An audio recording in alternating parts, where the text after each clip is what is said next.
Hello दोस्तों, वर्धनश्री में आपका स्वागत है। ये कक्षा 12 के गणित की प्रश्नावली 3.4 चलने वाली है। ठीक है, हमने प्रश्नावली 3.3 कंप्लीट करा दी है। ठीक है, चलिए देखिए, जो प्रश्नावली 3.4 आएगी इसमें आपको कुछ चीज़ें देखनी होगी, जैसे कि अवयव का व्युत्क्रम। अब अवयव का व्युत्क्रम क्या होता है, देखिए मान लीजिए हम लोगों ने एक अवयव मान लिया ए। ठीक है, और व्युत्क्रम का मतलब होता है उसका उल्टा, यानी कि अगर हम इसका उल्टा करेंगे, यानी कि 1/में कर लेंगे इसके, तो इसका उल्टा हो जाएगा। और अगर हम ए को ऊपर ले जाते हैं तो ये कितना हो जाता है, ए इनवर्स। कितना हो जाता है, ए इनवर्स। तो इसी को हम यहाँ पर अवयव का व्युत्क्रम कहेंगे। अभी हम एक क्वेश्चन लेंगे और उससे आपको ये समझ में आ जाएगा। ठीक है, अब देखिए इसमें ये भी कहा गया जाता है क्वेश्चन में कि इसका अस्तित्व हो तो इसको आगे करना है। ठीक है, अब इसका अस्तित्व क्या होता है, देखिए जब हम एक अवयव ले लेंगे ए, ठीक है, अगर इसका अस्तित्व जीरो नहीं आता है, क्या है, अगर इसका अस्तित्व जीरो के बराबर नहीं आता है तो इसको बोलेंगे कि ये अस्तित्व है। ठीक है, इसको बोलेंगे यह अस्तित्व है। मैं यहाँ पर है लिख रहा हूँ। ठीक है, ये अस्तित्व है। अगर जो हमारा अवयव लेंगे उसका जो हम अस्तित्व लेंगे, अस्तित्व को हम मोड से प्रदर्शित करेंगे यहाँ पर।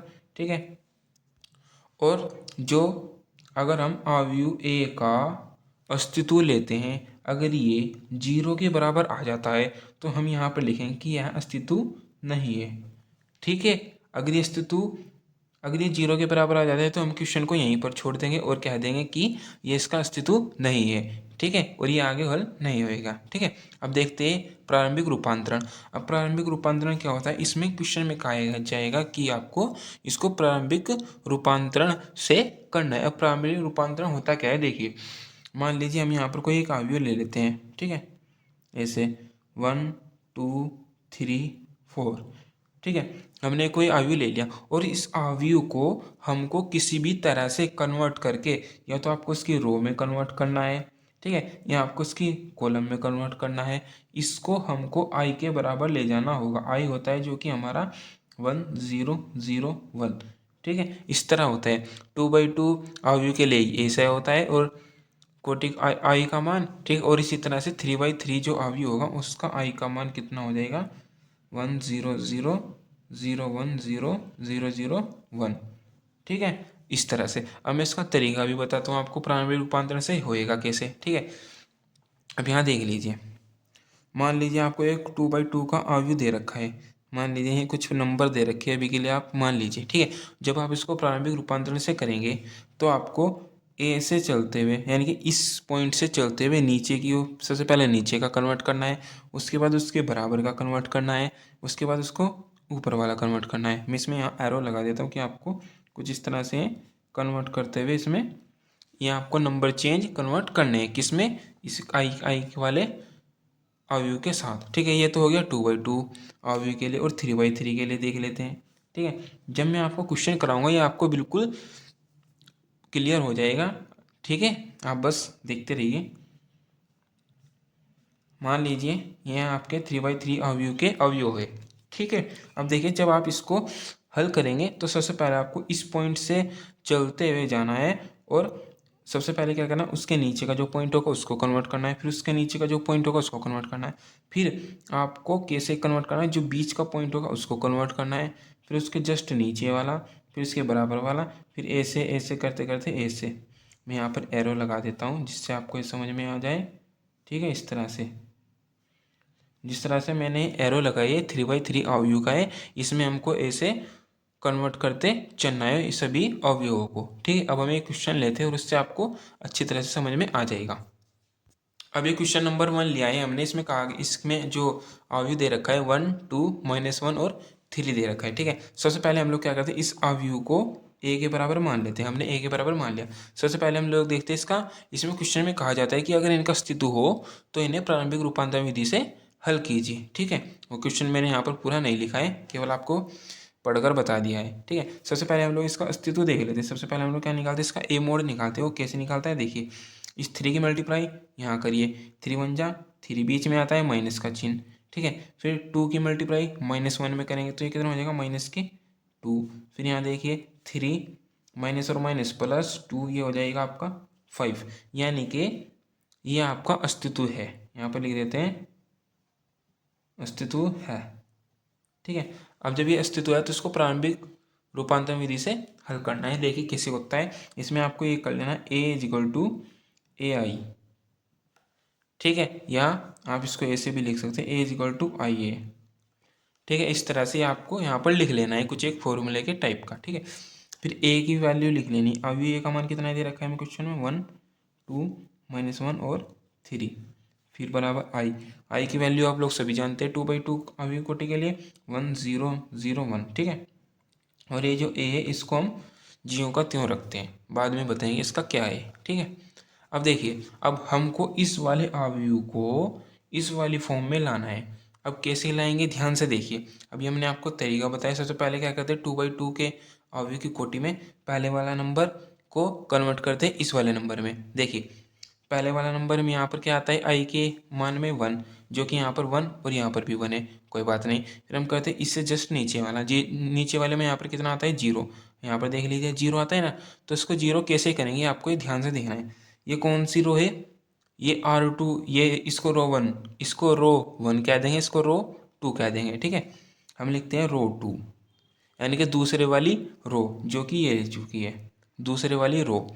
इसमें हमको क्या करना है, ध्यान से देखना है, हमको यहाँ पर 0 बनाना है। तो R2 माइनस, हमने क्या करा, R2 क्या है, ये 2 में से हम माइनस क्या करते हैं, अगर हम इसमें 1 में 2 की गुणा कर देंगे तो ये कितना हो जाएगा, 2, और 2 में से 2 घट जाएगा तो कितना आ जाएगा, 0। अगर हम 2R1 करते हैं, समझ में आ गई आपको बात, हमने क्या किया यहाँ ध्यान से देखिए। अब देखिए हम लोग जो कन्वर्ट कर रहे हैं, चेंज कर रहे हो R2 रो में कर रहे हैं, तो R1 जो रो है वो सेम रहेगी, उसको लिख लीजिए 1 - 1, ठीक है। इतना करने के बाद फिर हम लोग क्या करें, चेंज कर रहे हैं R2 में, R2 - 2R1। अब आपको क्या करना है, R1 में 2 की मल्टीप्लाई कर देनी है, यानी कि 1 में 2 की मल्टीप्लाई कर देनी है, ठीक है। तो यहाँ पर कितना हो जाएगा 2, और R2 कितना है यहाँ पर 2, 2 - 2 कितना हो जाएगा 0, ठीक है। फिर अब इस वाले नंबर पे आ जाइए, यहाँ पर कितना हो जाएगा, यहाँ देख लीजिए R2 कितना है 3 -2R1 कितना है माइनस का 1, ये ऊपर वाली जो रो है R1 है, माइनस का 1, तो यहाँ पर कितना हो जाएगा 3 + 2, देखिए माइनस और माइनस की गुणा करेंगे तो प्लस, और 2 की गुणा में 2, 3 और 2 5, तो यहाँ पर आ जाएगा 5, ठीक है। अब जैसे कन्वर्ट इसमें किया, ठीक इसी प्रकार हम लोगों को किस में करना है, इसमें भी करना है। हम लोग कर रहे हैं R2 रो में, तो ऊपर वाली जो रो है उसको सेम लिख देते हैं 1 0, ठीक है, और साथ में ए भी। इसमें क्या करना है, R2 में से यानी कि 0 में से 2R1 घटा रहे हैं, यानी कि 2, इसमें 2 की गुणा करेंगे तो कितना हो जाए 2, और 0 में से 2 घटाएंगे तो -2, ठीक है। फिर यहाँ देखिए R2 कितना है 1 -2R1 कितना है 0, 0 की गुणा 2 में करेंगे 0, 1 - 0 1, यहाँ पर आ जाएगा 1, कितना आ जाएगा 1 - 0 1, ठीक है।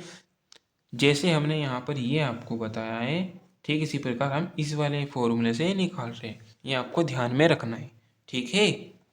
अब आगे चलते हैं।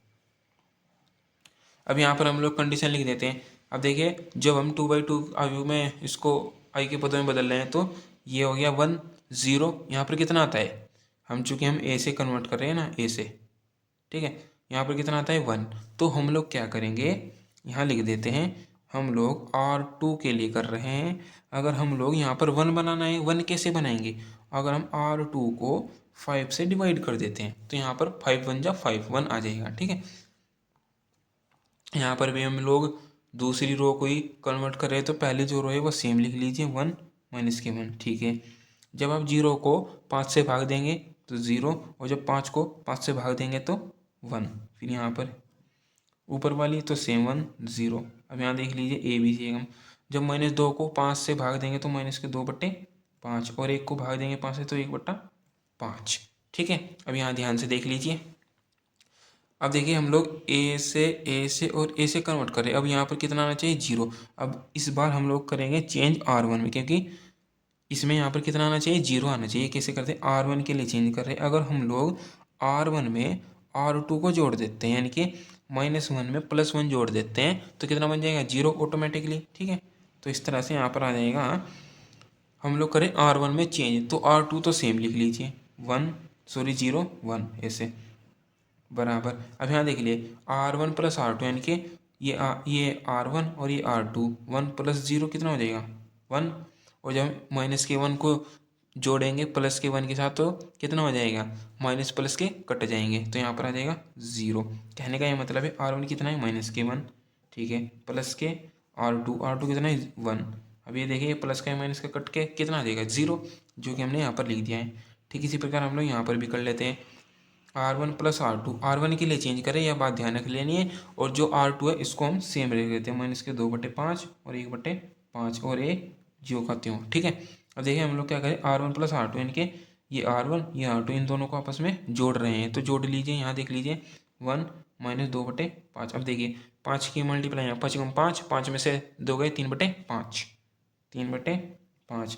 फिर यहाँ पर क्या करें R1 प्लस R2 0 में 1/5 जोड़ेंगे तो 1/5 ही रहेगा। ठीक है, इतना आपको समझ में आना चाहिए। फिर देखिए अब जो हमने ये अवयव लेके चला था A वो किसके फॉर्म में आ चुका है I के पदों में आ चुका है, जो कि I की वैल्यू होती है 2/2 के पदों में 1 0 0 1 ये आ चुकी है। अब जो A के साथ जो ये अवयव बनाए इसी को हम लोग कहेंगे A इनवर्स।